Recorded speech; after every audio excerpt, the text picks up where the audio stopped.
to the Camlin Fine Sciences Limited Q4FY24 earnings conference call. This conference may contain forward-looking statements about the company, which are based on the beliefs, opinions, and expectations of the company as on the date of this call.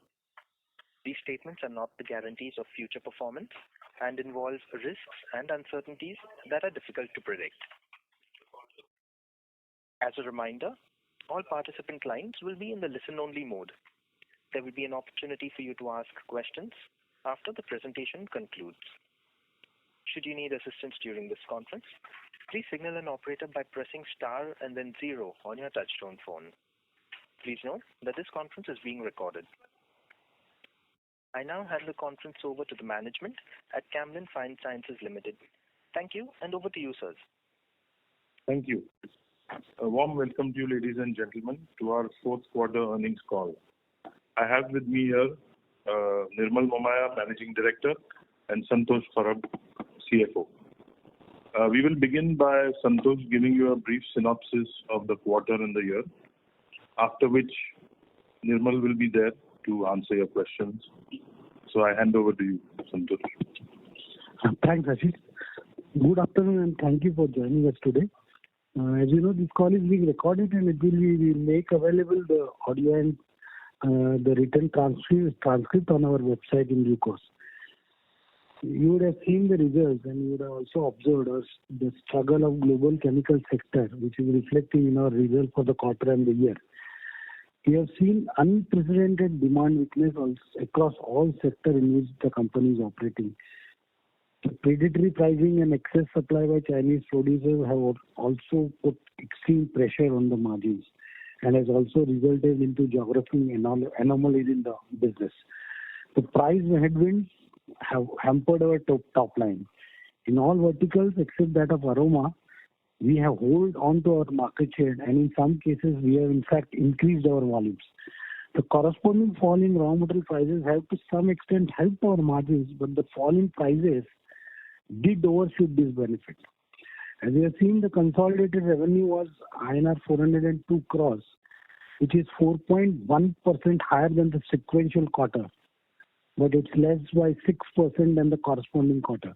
The gross margins stood at significantly lower percentage of 34.9% owing to the prudential mark-to-market provision of inventory of catechol and its downstreams of around 36.81 crores. The adjusted margins after adjusting this prudential mark-to-market stood at 44%. Thus, the other products, mainly hydroquinone and downstreams and blends, have seen marginal fall in margin. The highlight of the quarter has been revenue from blends, which clocked 190 crores. Though lower by 10 crores, the growth momentum is expected to continue in the coming quarters. Increase in performance chemicals was mainly due to sale of catechol in the current quarter, but due to the low prices thereof, this sale impacts the margins negatively. Looking at the current environment and the progress of the downstreams of catechol, it is more than likely that a large part of stock of catechol held as on 31st March 2024 will be sold in the open market. This has triggered the recognition of mark-to-market loss in the current year, which I just mentioned. Coming to aroma business, we have liquidated the major portion of legacy inventory of vanillin, amounting to about 17.5 crores in quarter 4.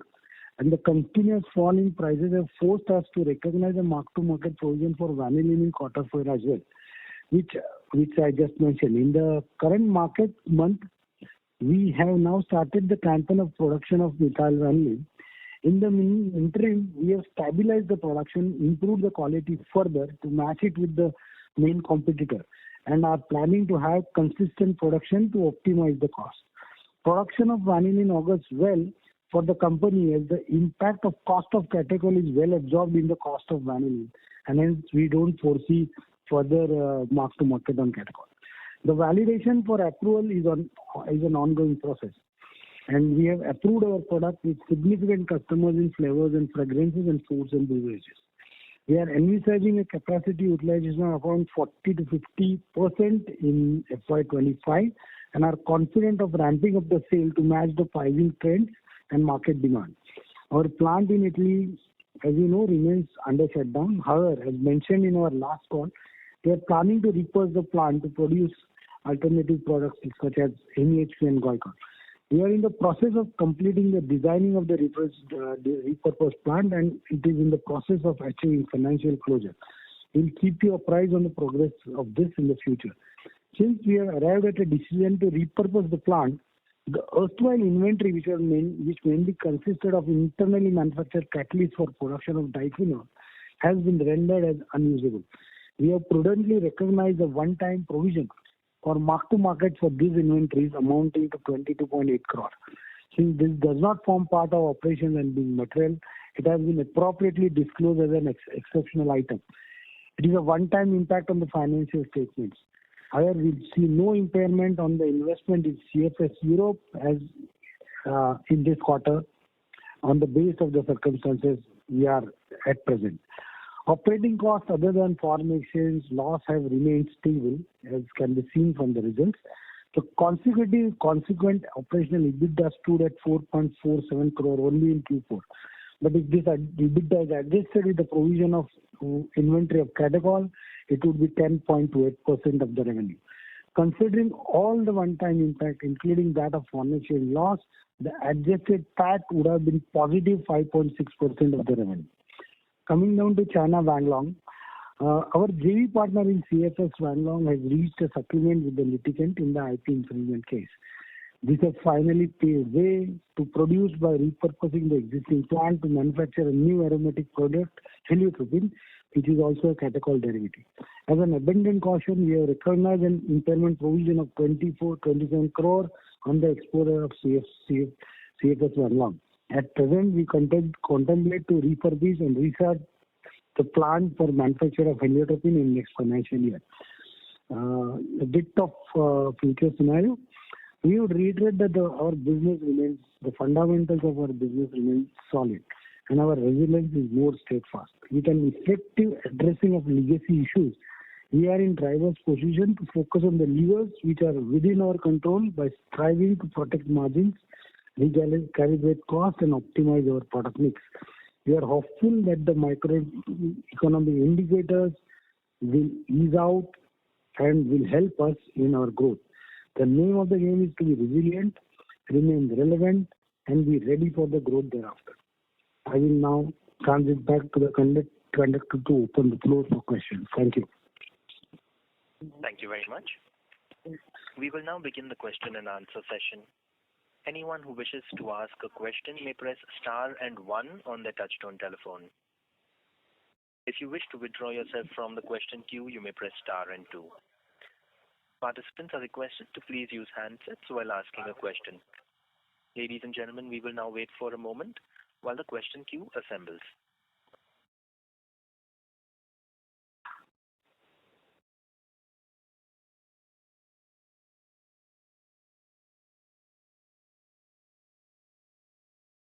The first question is from the line of Abhishek Navalgund from Nirmal Bang Equities.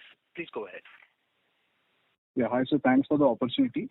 So my first question is on vanillin. So you indicated that we are eyeing for almost like 40-50% utilization in FY25, and you also mentioned upon the validation of the client approvals which are underway. So, could you please help us in terms of the current pricing of vanillin? Is it like $8 per kg or even lower than that, the current pricing, let's say post-March? Yeah, so the current pricing of vanillin in some of the markets, it's different in different markets. In some of the markets, we see pricing of $8. We see pricing of $9, we see pricing of $15, depending on end-use application in the market that we're in. I think average price, as we see it going forward in this year, should be in the range of between $9 to $9.5. Sure. So, broadly, we are talking about some 150 odd crores of revenue. If we go by, let's say, around... Yeah, so I think if you estimate about 2,500 tons at $9... okay, 2,500. Okay, sure. Yeah. So 2,500 into $9 would give you a little more than. That's almost close. Sorry? Yeah, that's almost close to 190 crores if we go by 50%. Yeah. Correct. And what proportion of, let's say, this 190 crore, you can say you have visibility, I mean, over next 2 to 3 months, I mean, or there will be a element of spot orders also? Because I know that we have enough capacity and pricing also, we have made the assumption. But from demand visibility standpoint, how confident are we in this? For the 2,500 tons? Yeah. So this we are very confident to get to this 2,500 ton, not only production but also of selling in this year. Sure. And next question on margins. So if I remember correctly, earlier we used to say that if the pricing of vanillin is, let's say, below $10, then it is difficult in terms of clocking that 15%, 20% margin. So what sort of margins one should be aiming at, considering the realization we just talked about? Yeah. So currently, if you look at what we are doing with catechol, we have a negative of almost 100 rupees per kilo on catechol. Okay. When we convert it to vanillin, and we typically end up at a $9 selling price at 50%, about 45% capacity utilization. The cost should be around $7.5 to $8. So we have a 10% margin there. It's about $1 there, and a 100 rupee negative turns into this one, into a 80 rupee positive there. So the delta is about 180 rupees for us, even if we were to sell the vanillin at $9. Sure. Okay. And my next question is, Santosh sir, if you could highlight the subsidiary-wise EBITDA margins for full year FY24, if that's possible. EBITDA margins we generally don't share, but you can find the revenues in our. Revenues. Yeah, correct. Sure, so that's it from my side. All the best. EBITDA margin gets knocked out because it's an elimination. The companies are interconnected, so it becomes difficult because it can show a wrong EBITDA margin.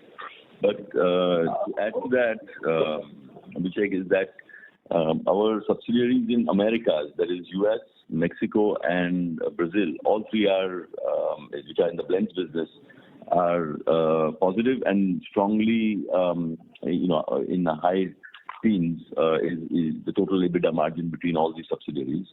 The drag really is from Italy, where we have the large negatives that have come, and partly these write-downs in India on the inventories. But other than that, if you look at our blends business, we are in high teens margin. Okay, so even in Brazil and US, you're saying we are in high teens for 24. Yeah, totally. I mean, not in Brazil, it will not be in high teens, but when you add up all of it, they'll be in the high teens. Got it. Yeah, perfect. Thank you. Yeah. Thank you. Ladies and gentlemen, if you wish to ask a question, you may please press star and 1. The next question is from the line of Surya Patra from Phillip Capital. Please go ahead. Yeah, thanks for the opportunity, sir. So my first question is on the European unit as well as the China unit, where we are thinking about repurposing the plant. So what is the likely investment in these two projects separately, sir? So in Europe, it's probably in the region of between $2 to $3 million. Okay. And in the China, it would be in the region of about 25 crores or so. Another $3 million. Okay. And this is a... Sorry to interrupt, sir. This is just to inform you that you have a disturbance on your line. Okay. Just a second. Hello? Yeah. Much better. Please go Am I ahead. audible? Yeah, okay. So this is... what is the nature of this investment, sir? It is just some... There is no official capex. It is just some adjustment capex or something like that? Yeah, it's just some balance equipment and piping and, repurposing some equipment. Okay. And if we have decided that way, any inventory that is still lying in European units, sir? No, the inventory is all more or less being sold. Yeah. Okay.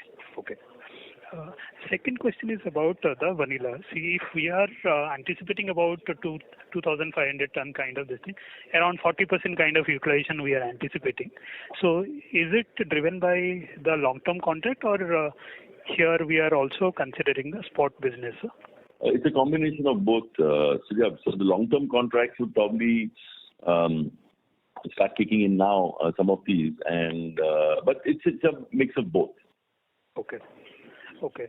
And so if vanilla would be around 40% utilization level, so will that restrict our utilization of the diphenol plant at certain level, or should not be any restriction that way? No, I mean, you're right that there would be, we can't run it at 100% capacity because there would be a pile-up of catechol. Yes. So we will calibrate it to a level where effectively we don't carry too much stock of catechol.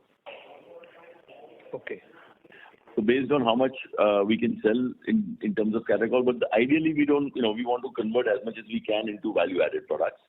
But of course, we'll have to sell some surplus catechol till we go up to 100% in vanillin.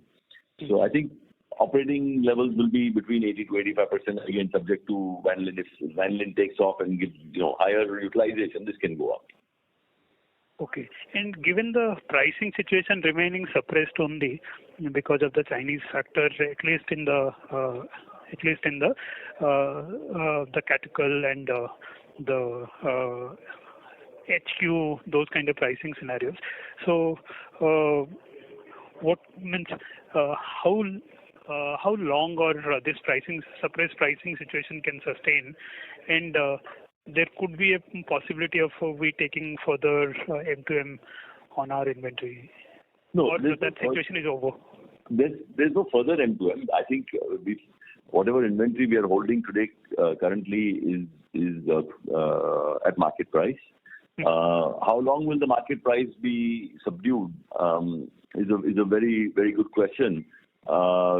Difficult to answer, but the sense we are getting is that towards the end of this year, I think demand situation also should improve. The destocking that has happened or is happening currently in some of the markets would be done by then. And I mean, whatever commentary we are seeing from other companies and from other markets as well is that towards the end of the year, there should be some improvement in demand, and then obviously, consequently, improvement in pricing. Okay. Another question about the blends business.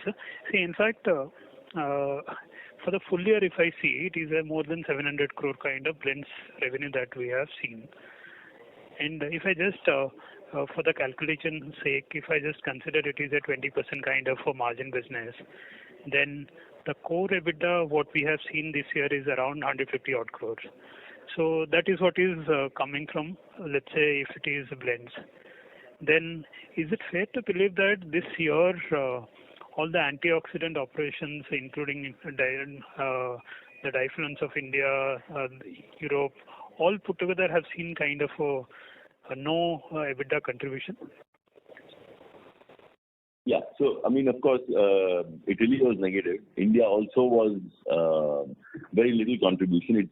All the contribution did come from the blends business. Okay. So then I think the delta from 24 to 25, so do we see a kind of meaningful delta, sir, with some normalization coming in the antioxidant space and the blends maintaining its growth momentum, and the one-off charges and the M2M losses that we have factored this year. So considering all these negatives, so should FY25 look really meaningfully different than the 24? So yes, in a way you're right. It would. Of course, catechol and its downstreams will yet, at least catechol on its own is a loss-making business, and we will yet be selling catechol in the market. So there would be a bit of a drag coming from the catechol business. However, the big drag which was there for us last year was, of course, the inventories which we cleared. So the drag will be very limited to maybe 3,000, about between 2.5 to 3,000 tons of catechol that we sell. There'll be a drag on our, minus 25 crores roughly would be the drag. it really is to be seen is what happens in Italy, because that is where the big losses were in this year, right? In FY24. So in Italy, our sense is that even if towards the end of the year we can start producing MEHQ and glycol, I mean reaching I would say break even in this year may be a little tough, but even if it's a minus of 2-3 million euros, we should be in a much better position in FY25. Okay. And is it fair to believe, sir, this heliotropin and this guaiacol and MEHQ may not contribute entirely this FY25? Or yeah, in FY25, our assumption is that it will start only towards the end of FY25. So it will, we'll be in the validation phase, and so it will be in FY26. Okay. Sure, sir. Yeah. And since it is the full year performance, so can you give some sense about what is the growth outlook that you are building, sir, for the full year? Because there are so many moving parts, and it is really difficult to really build a number for 25. Yeah. So you look at the blends business. We closed the blends business at about 780 crores odd, which this year we expect it to grow to at least about 1,000 crores plus. Then vanillin should contribute about 200 crores. And our other businesses, HQ and the other downstreams, our senses should contribute another 600 to 700 crores. So 1,800, 1,900 crores is what we are saying conservatively we should be looking at. Okay. So at least 10% kind of a growth visibility that we have. Yes, at least, yes. Before seeing a kind of improved performance in the following year. Yes. And this is, of course, considering today's price. Yeah. Yes. Okay. And do you really see, sir, a price improvement? Generally, commodities price swings also. So can we think about some price upswing in the current financial year? I think towards the end of the year, I don't think in the next 2 quarters we are seeing any significant price improvements. But what we are hearing from the market is that, like say for example, agrochemicals, where of course hydroquinone also plays a role, big role. There seems to be now a turnaround, and the companies have kind of got rid of their old stocks, and now they're building new stocks, and so all that activity is expected to start in the next month. So, like these, there are some green shoots that may come. And I think, it's too early in the day, but I think towards the end of the year, we should see some improvement. Yeah. Sure, sir. Okay. Yeah. Thank you, sir. Because you've had like literally almost 12 months of this kind of pricing. Correct. And maybe another 2-3 quarters. But I think more than that, unlikely. You will see some players then exiting the market, or there would be some capacity downsizing. Yeah. Sir, even if the price recovery to happen, then which are the segment or which are the product areas you think that that can see the price recovery first, then other products, whether it is vanilla or it is TBHQ, BHA, or price should not be a problem for the blends, I believe.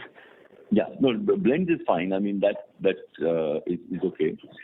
My sense is that hydroquinone and its derivatives will probably take price increases faster than catechol and its downstream. So vanillin may be in this range, but TBHQ, BHA going forward, if HQ prices do firm up, which the first ones to firm up should be that, then that would possibly give us some uptick there. Sure, sir. Okay. Yeah. Thank you. Thank you. Participants, to ask a question, you may please press star and 1. The next question is from the line of Jatin Sangwan from Bertman Capital. Please go ahead. Thanks for taking my question. Sir, in FY24, we blends did a revenue of 730 crores, and you mentioned that the EBITDA margin on the product is around 20%. So that gives us an EBITDA of 146 crores. And now if I look at the full year EBITDA, would be like 70-75 crores. And of course, if I would have to include the losses for Europe and China and one-time inventory, could you just specify the amount for each one, how I mean, I could look at blends, it's like 140, 150 crores, but the resulting EBITDA comes out to 70, 75 crores. So what led to losses? So our antioxidants, mainly shelf life extension, also are like 0% EBITDA levels. No. The negative has come from Italy, and from India, it is the catechol downstream. It is not the antioxidant business. That's where the big two big hits have come. Sir, can you please provide some breakup? I know PBT loss of Europe is around 100 crores, but will the EBITDA loss due to Europe? So EBITDA loss in Europe is around 63 crores.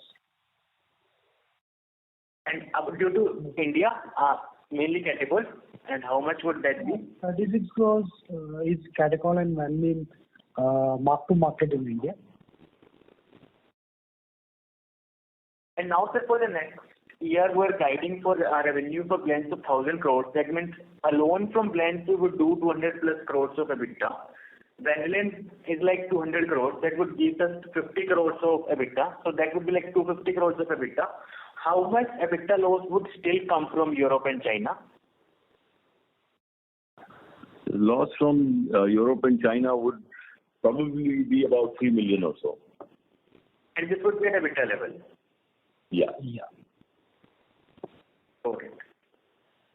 And of course, in this year, we also had a hit in Argentina, currency hit of almost 15 crores, so which was one time, which going forward will not be there. So those minuses will come out or reduce. And sir, are my assumptions correct that blends would be like 200 plus EBITDA level going forward in FY25?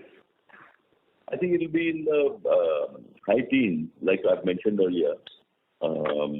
So if we are at 1,000, 1,100, 1,000 crores, there will be at 180 to 190 crores. And also, my assumptions about vanillin, if vanillin does 200 plus crores kind of revenue, the ultimate EBITDA stream could be 45 crores, counting catechol and margin on vanillin. About the negative of catechol is 100, which becomes positive. So delta on the EBITDA would be, yes, you're right, roughly about 40 crores. Okay, so if I just combine these two, that gives me 220 crores of EBITDA, and loss from Europe and China would be 25 crores. So are we expecting 180 to 200 crores of EBITDA for FY25? Or would there be still one would be in that region, yes, correct. 10 to 12% would be a fair estimate. Got it. And sir, any update on Migolite? We had a contract with Lockheed Martin, and there were talks that they could ask us to build a larger plant. Yes, so that talks are yet going on. We've supplied them large commercial lot which goes into their first battery that has been done, shipped in this quarter, and that will get installed in Q2 of this financial year by July, August, and thereafter discussions will start on looking at a bigger facility.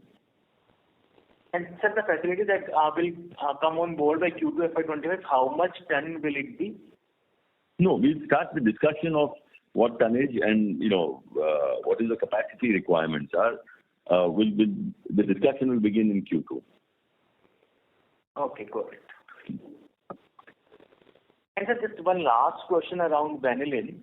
So why are we not selling in India? Is it because our plant is in SEZ, so by regulations we are not allowed to sell in India, or are there some other challenges? Because India alone is like 2,000 tons of market annually. Correct. No, so yes, I mean that is also a point that from the SEZ there are some restrictions, but we've kind of overcome that. We have enough exports to show out of there. Of course, we have to pay import duty on the goods that we sell from the SEZ. So we are addressing the Indian market, and in this year we will take decent market share in India. And any kind of ballpark number you are targeting? We're targeting about 4 to 500 tons at least. From India only? Yes. And this will be in addition to 2,500 tons of orders that you are... It's including that. That's part of it. Okay, sure. Thank you. Thank you.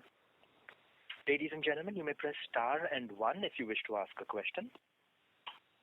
The next question comes from the line of Rohit Sinha from Sunidhi Securities. Please go ahead. Yeah. Hi, sir. Thank you for taking my question.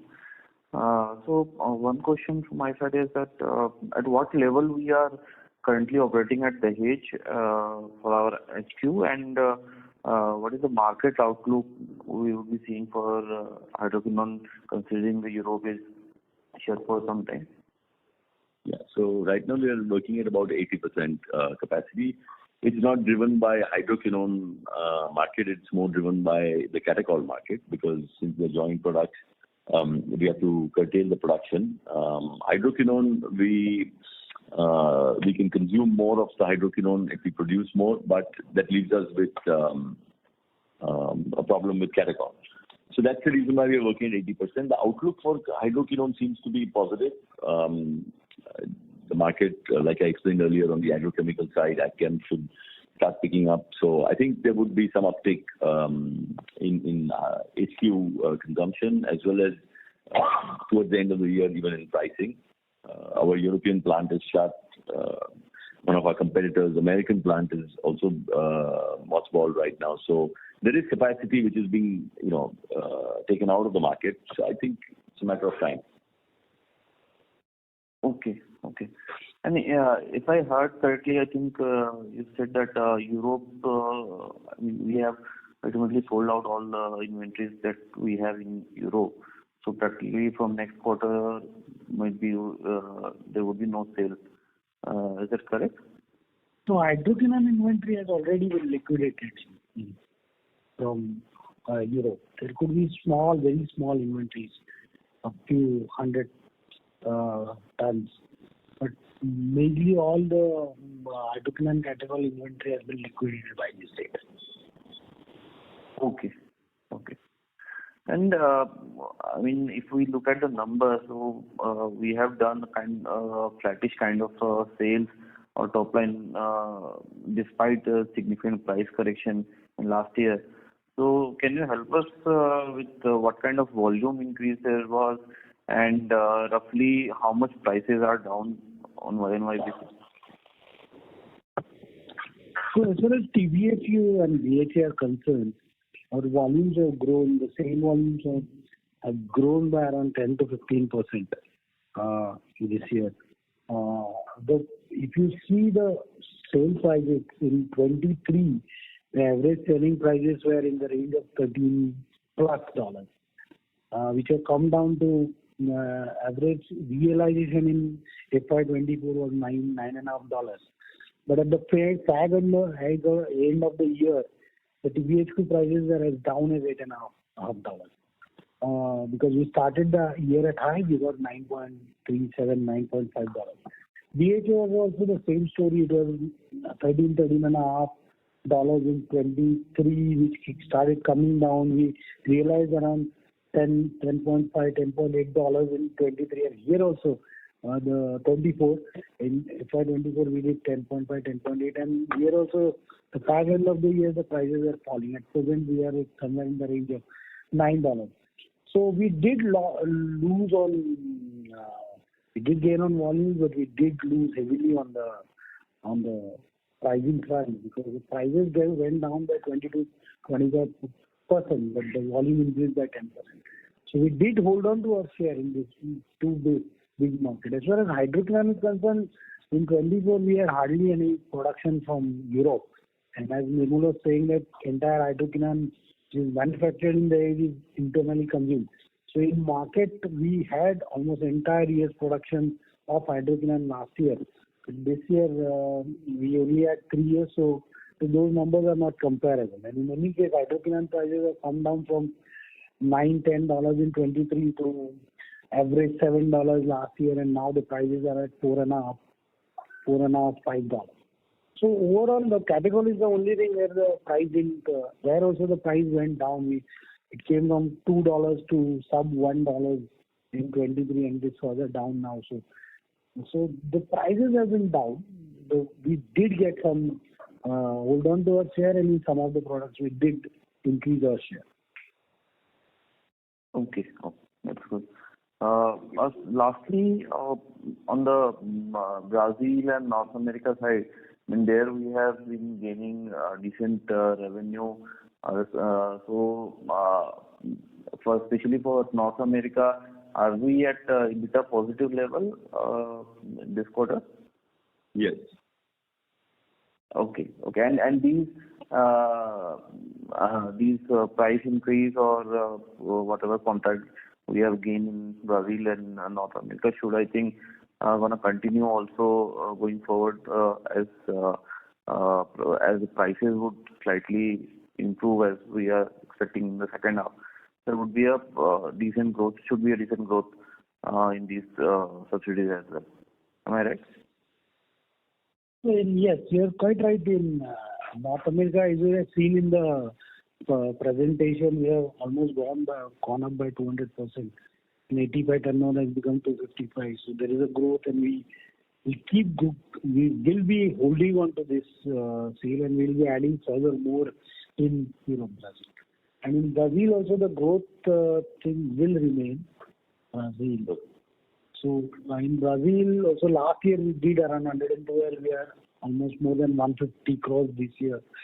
And here also the growth will remain with interest rate market as biodiesel and other things. So this growth is going to sustain, and on this growth, Mexico is also growing, India is also growing in blend. So all this growth will ultimately result into that 1,000 odd crores which we are saying for blends in the next year. Okay. Thank you, sir. Best of luck to you. That's it from my side. Thank you. Thank you. Participants, to ask a question, you may press star and 1 on your touchtone telephones. The next question is from the line of Nitya from Kamaya Care. Please go ahead. Hi, sir. What are the names of the products which will be manufactured in Italy now in place of the earlier products? We are contemplating production of MEHQ and glycol. So it's still not started yet? As we also said in our presentation and in the results, we are on the verge of financial closure. We have already done the basic engineering thing. So when the financial closure is done, we'll start the project. And as Nirmal said some time back, the stabilization and commercialization of this plant will be sometime in the back end of this year. So we'll really see the sale and everything in the next financial year, FY26. Okay, understood. That's it from my end. Yeah. Thank you. The next question is from the line of Pradeep Rawat from Yogya Capital. Please go ahead. Hi, good afternoon, sir, and thank you for the opportunity. So I would like to know why were our performance chemical revenue was significantly down from 688 crore to 400 crores. Can you explain a bit about it? So as you know, last year our European operation was running and it was selling hydroquinone catechol, which are termed as performance chemicals. We closed down the European plant because of the economic reasons in 15th of August. So there was significantly lower production which we sold outside. So the main delta on performance chemical is lack of production of hydroquinone and catechol in Europe. Okay, so that's all from my side. Thank you and all the best. Thank you. Ladies and gentlemen, to ask a question, you may please press star and 1. The next question is from the line of Amit Shah, an individual investor. Please go ahead. So, hi everybody. So I just wanted to know, as an investor, what should I expect from this quarter? We'll see the positive numbers from the profit making and all that. Hello. Yeah. So we have invested and I understand. We can give you a guidance. We cannot. I want the guidance only. It's we have seen 81 crore ka loss and the prices are going haywire. So as an investor, see, I'm not an analyst or anybody, but as an investor, I just wanted to know what is your guidance. Any positive come out would be there in the company. Is there guidance? So guidance is that we just said that we will be growing by 10 to 15% in next financial year, and we are targeting an EBITDA of 10 to 12%. So, including all the losses, what other chemicals I'm making, that will be discounted in that, right? So this is a net impact of whatever initiatives are there and these negatives and other things for us. Okay, thank you. And this, of course, is as of today, because the unprecedented economic something happens, which US going to war in Iran, then we can't do anything. So what is in the future? This is on the current prices. So current price means it's positive, like there will be no any, like, hidden losses which will surplus in future, like any unknown factors. See, war and all is a different thing, but there is no hidden losses. So these are means like chemicals and all, whatever the setbacks we had to take it, like one time hit and all. So now there won't be there for next quarter. That's what I wanted to. So we have taken the legacy issues out, and at the base of current basis, these are all our numbers. We cannot expand anything above this. 10 to 15% of revenue, 10 to 12% of EBITDA. Okay, thank you. Thank you. The next question is from the line of Jatin Sangwan from Burman Capital. Please go ahead. My first question is around the debt. Now we mentioned that we'll be doing 180 to 200 crores of EBITDA, and add to that we'll be doing like 30-40 crores of capex only, and interest payment would be 60 crores. So should we see some reduction in debt levels? Are you expecting that? We don't expect a significant reduction in debt level. But on a year-to-year basis on long-term borrowing, we will be repaying around 25 crores of loan. So if at all the reduction will be that, we are not planning any fresh loans at this stage. Of course, some growth in the turnover may require some working capital, but I don't think we'll increase any debt by the end of next year. Okay, got it. And you mentioned that TBHQ prices have decreased from 13 plus USD to like 8.5 to 9, and also the prices of BHA have also decreased from 13 plus to like 9. So what are the sustainable level of prices for TBHQ and BHA? And by sustainable level, what were the prices, let's say, that of TBHQ and BHA that were in 2019 or maybe 2018? Yes, they were on similar levels in the past. And anything below this would mean that hydroquinone prices will have to go down further, which would mean that the diphenol business is not viable. I don't think producers will continue to produce if that is the situation. So our sense is it will be in this region. Okay, so these are the sustainable prices, or are these the bottom out prices? Yes, I would say close to bottom. I mean, maybe some few percent here or there, but yeah. Got it. And are you expecting any further write-offs in Q1 or Q2? On what? On which part? Yeah, for this quarter you take a write-down of, let's say, 49 crores that was related to your subsidiaries in China and Europe, and then there was a write-down of inventory in this quarter. So are you expecting such similar write-off going forward in maybe in Q1 FY25 or Q2 FY25? Well, as of now, whatever were the legacy issues and related to FY24, we have accounted for. And whatever we are giving you the numbers of the future thing, we are not anticipating any further write-offs or unaccounted losses are not there in the books. Of course, the write-offs are generally because of the economic conditions or uncontrollable factors. If there are any uncontrollable factors which come into the picture, that would be event of that time. But as of now, we have provided what was required by the law and by the current economic situation. Got it. And just one follow-up, you mentioned that X of these write-off, PAT would have been 5.6% of revenue. So should we expect similar profitability in Q1 or Q2 also? No, I didn't. Can you repeat the question? I missed the first part. Yeah, you mentioned in the earnings call starting that adjusted PAT would have been 5.6% of the revenue. Now, since there would be no more write-offs, and of course you would be selling vanillin, so should we expect the similar profitability to continue, 5.6% or 6% type? So if vanillin, as Nirmal said, if vanillin is sold, we will be recouping the loss we sustain in catechol because it will get value added. So if the guidance which we are giving should happen if we do a 40 to 45% capacity utilization of vanillin plant and 80 to 85% of diphenol, I think we will not be having losses.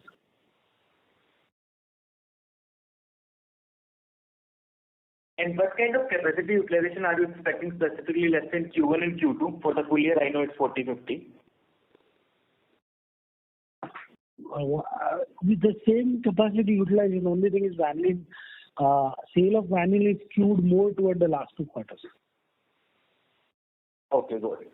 And any idea how which will the mix, like H1 could be 30-40%, H2 more, or it's like entire sale could come in H2, FY25? Can you repeat the question because we missed not clear the mix. We missed the first part. Yeah, sure. You mentioned that the sale would be skewed towards H2 of FY25. So I wanted to understand what will be the mix between H1 and H2 of vanillin sales. So traditionally our sale has been 40-60. If you see, first part does 40-45% and the next part does 60-65%. But as far as vanillin is concerned, it looks like we'll be doing 75% of the sale in the next half. Okay, got it. In the first half. 25-30 in the first and 75-70 in the next. Sure, got it. Thank you. Thank you. The next question is from the line of Amay Chadda from Banyan Capital. Please go ahead. Just one question from my side. What will be the consolidated tax rate going forward, especially this year? So, the tax rate looks very skewed because the uncertainty of adjusting of tax losses in Europe, we are not made any deferred tax assets, so that's why it looks skewed. But if you see on a cash flow basis, generally the tax rates across the wherever we are operating are between 25 to 31%. If everybody makes profit, the tax rate should not be more than 25 to 25%. Okay, but like we know that Italy is not going to be profitable right this year, so you would have made some internal estimates for the profitability this year, right? So based on that, if you could just guide on the tax rate. It's very. I don't understand your question because we have already said that we will be doing a 3.5 million loss of EBITDA, negative EBITDA in Italy and another 3.5 in China. So the figure cannot be told on a basic basis. I can only say that there are losses, tax losses, which will not be adjusted up to $7 million. And then we can calculate average 7%, 27% rate. Okay, got it. Thank you so much. Thank you.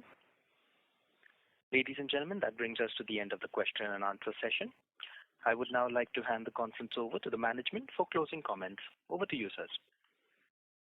Ladies and gentlemen, thank you very much for being present and giving your valuable time to us. We hope we have answered your questions satisfactorily, and we look forward to interacting with you again at the next call. Thank you. Thank you. On behalf of Camlin Fine Sciences Limited, that concludes this conference. Thank you all for joining us. You may now disconnect your lines.